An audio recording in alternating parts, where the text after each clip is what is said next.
शारदे मात भवानी की जय। ओम गंगणपते नमः। वसुदेवसुतं देवं कंसचाणूरमर्दनं देवकी परमानन्दं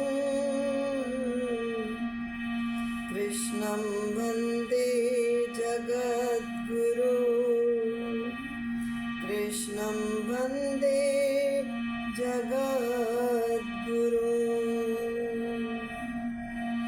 गुरुर्ब्रह्मा गुरुर्विष्णु गुरुर्देवो महेश्वरः गुरुर्साक्षात् परब्रह्म तस्मै श्री गुरुवे नमः। तस्मै श्री गुरुवे नमः। सच्चिदानंद रूपाय विश्वोत्पत्त्यादिहेतवे तापत्रय विनाशाय श्रीकृष्णाय वयं नमः। श्रीकृष्णाय वयं नमः।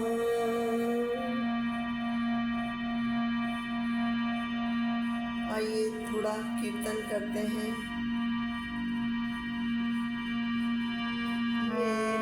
राधा रमण गिरधारी मेरो राधा रमण गिरधारी गिरधारी श्याम बनवारी मेरो राधा रमण गिरधारी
अपने अपने मात पिता की जय। भागवत महापुराण की जय। दशम स्कंद का 15वां अध्याय पिछले सेशन में हमने पढ़ा था, आप लोगों ने श्रवण किया होगा। अब हम आगे चलते हैं। 16वां अध्याय, कालिय पर कृपा। भगवान ने कैसे कालिय पर कृपा करके उनको इस संसार सागर से तारा, अपने दर्शन दिए, चरण स्पर्श हुए। तो हम पर भी भगवान कृपा करें, हम सभी पर कृपा करें। ऐसी मन में जब भगवान की कृपा अपने आप होती है, जब हम भगवान की शरण में चले जाते हैं तो कृपा अपने आप होती है, मांगने से नहीं मिलती है। मांगने पर तो वो नहीं मिलता है जो मिलना चाहिए। भगवान जो अपने आप देते हैं तो वो देते हैं जो हमारे लिए अच्छा होता है। कालिय पर कृपा। श्री सुखदेव जी कहते हैं, परीक्षित,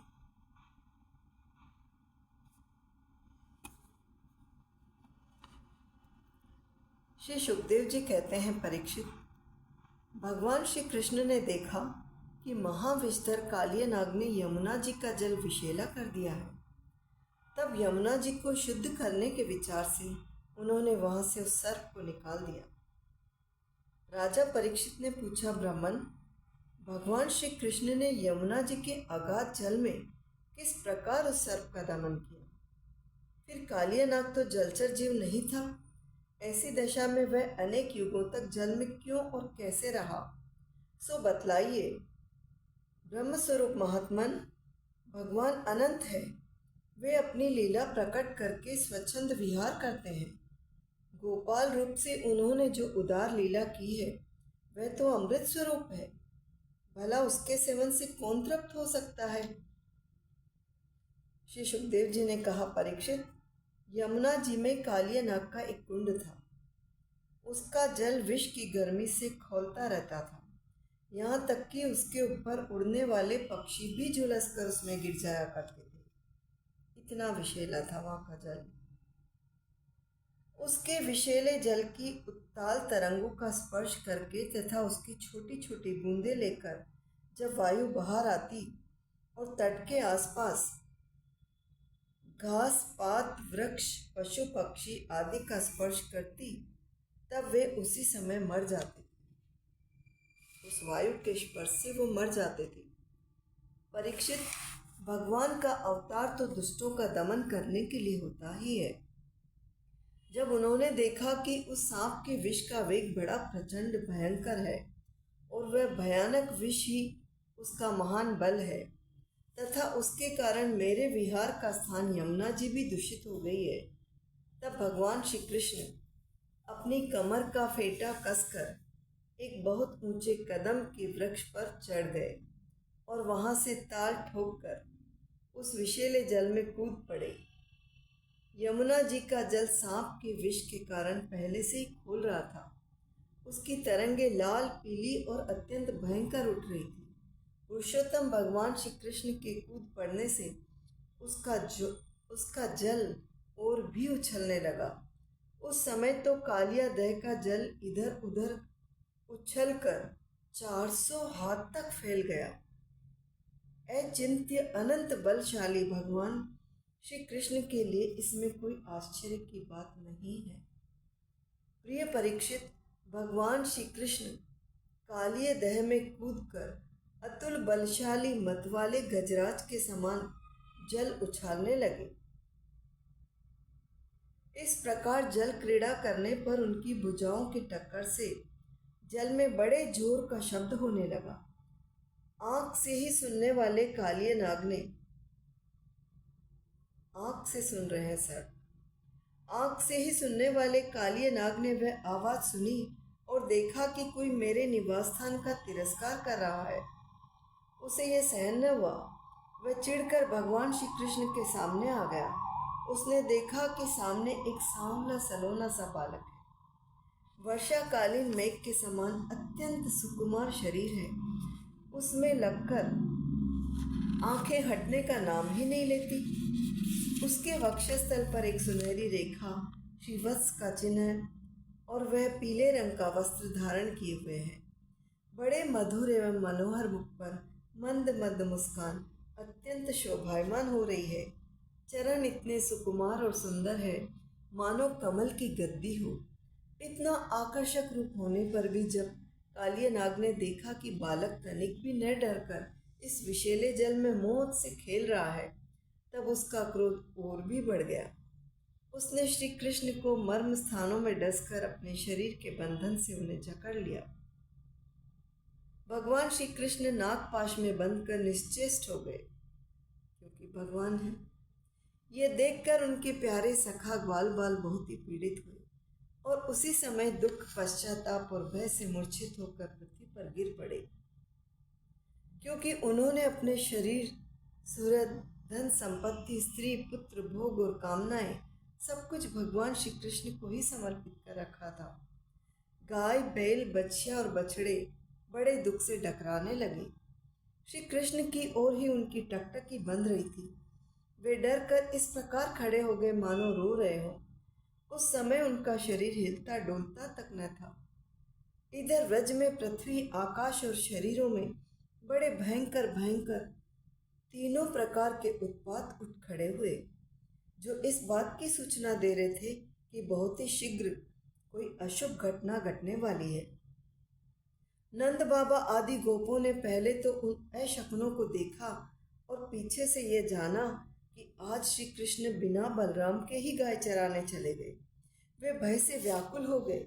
वे भगवान का प्रभाव नहीं जानते थे, इसलिए उन अशकुनों को देखकर उनके मन में ये बात आई कि आज तो श्री कृष्ण की मृत्यु ही हो गई होगी। वे उसी क्षण दुख, शोक और भय से आतुर हो गए। क्यों न हो, श्री कृष्ण ही उनके प्राण, मन और सर्वस्व जो थे। प्रिय परीक्षित, व्रज के बालक, वृद्ध और स्त्रियों का स्वभाव गायों जैसा ही वात्सल्यपूर्ण था। वे मन में ऐसी बात आते ही अत्यंत दीन हो गए और अपने प्यारे कन्हैया को देखने की उत्कट लालसा से घर द्वार छोड़कर निकल पड़े। बलराम जी स्वयं भगवान के स्वरूप और सर्वशक्तिमान हैं। उन्होंने जब व्रजवासियों को इतना कातर और इतना आतुर देखा, तब उन्हें हंसी आ गई, परंतु वे कुछ बोले नहीं, चुप ही रहे, क्योंकि वे अपने छोटे भाई श्री कृष्ण का प्रभाव भली भांति जानते थे। व्रजवासी अपने प्यारे श्री कृष्ण को ढूंढने लगे। कोई अधिक कठिनाई न हुई, क्योंकि मार्ग में उन्हें भगवान के चरण चिन्ह मिलते जाते थे, जो कमल, अंकुश आदि से युक्त होने के कारण उन्हें पहचान होती जाती थी। इस प्रकार वे यमुना तट की ओर जाने लगे। परीक्षित, मार्ग में गौओं और दूसरों के चरण चिन्हों के बीच बीच में भगवान के चरण चिन्ह भी दिख जाते थे। उनमें कमल, जो, अंकुश, वज्र और ध्वजा के चिन्ह बहुत ही स्पष्ट थे।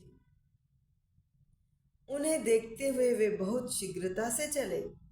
उन्होंने दूर से ही देखा कि कालिय देह में कालिय नाग के शरीर से बंधे हुए श्री कृष्ण चेष्टाहीन हो रहे हैं। कुंड के किनारे पर ग्वाल बाल अचेत हुए पड़े हैं और गौवें, बैल, बछड़े आदि बड़े आर्त स्वर से डकरा रहे हैं। ये सब देखकर वे सब गोप अत्यंत व्याकुल और अंत में मूर्छित हो गए। गोपियों का मन अनंत गुण गण निलय भगवान श्री कृष्ण के प्रेम के रंग में रंगा हुआ था। वे तो नित्य निरंतर भगवान के सौहार्द, उनकी मधुर मुस्कान, प्रेम भरी चितवन तथा मीठी वाणी का ही स्मरण करती रहती थी। जब उन्होंने देखा कि हमारे प्रियतम श्याम सुंदर को काले सांप ने जकड़ रखा है, तब तो उनके हृदय में बड़ा ही दुख हुआ और बड़ी ही जलन हुई। अपने प्राण वल्लभ जीवन सर्वस्व के बिना उन्हें तीनों लोग सोने दिखने लगे। माता यशोदा तो अपने लाडले लाल के पीछे कालिय दह में कूदने ही जा रही थी, परंतु गोपियों ने उन्हें पकड़ लिया। उनके हृदय में भी वैसी ही पीड़ा थी। उनकी आंखों में से आंसुओं की झड़ी लगी हुई थी। सबकी आंखें श्री कृष्ण के मुख कमल पर लगी थी। जिनके शरीर में चेतना थी वे व्रजमोहन श्री कृष्ण की पूतना वध आदि की प्यारी प्यारी ऐश्वर्य की लीलाएं कहकर यशोदा जी को धीरज बंधाने लगी, किंतु अधिकांश तो मुर्दे की तरह पड़ ही गई थी। परीक्षित, नंद बाबा आदि के जीवन प्राण तो श्री कृष्ण ही थे। वे श्री कृष्ण के लिए कालिय दह में घुसने लगे। ये देखकर श्री कृष्ण का प्रभाव जानने वाले भगवान बलराम जी ने किन्हीं को समझा बुझाकर, किन्हीं को बलपूर्वक और किन्हीं को उनके हृदयों में प्रेरणा करके रोक दिया। परीक्षित, ये सांप के शरीर से बंध जाना तो श्री कृष्ण की मनुष्यों जैसी एक लीला थी। जब उन्होंने देखा कि व्रज के सभी लोग स्त्री और बच्चों के साथ मेरे लिए इस प्रकार अत्यंत दुखी हो रहे हैं और सचमुच मेरे सिवा इनका कोई दूसरा सहारा भी नहीं है, तब वे एक मुहूर्त तक सर्प के बंधन में रहकर बाहर निकल आए। भगवान श्री कृष्ण ने उस समय अपना शरीर फुलाकर खूब मोटा कर लिया। इससे सांप का शरीर टूटने लगा। वह अपना नागपाश छोड़कर अलग खड़ा हो गया और क्रोध से आग बबूला हो अपने फण ऊंचा करके फुफकारे मारने लगा। घात मिलते ही श्री कृष्ण पर चोट करने के लिए वह उनकी ओर टकटकी लगाकर देखने लगा। उस समय उसके नथनों से विष की फुहारें निकल रही थी। उसकी आंखें स्थिर थी और इतनी लाल लाल हो रही थी मानो भट्टी पर तपाया हुआ खपड़ा हो। हरे कृष्ण कृष्ण कृष्ण हरे हरे, हरे राम राम राम हरे हरे।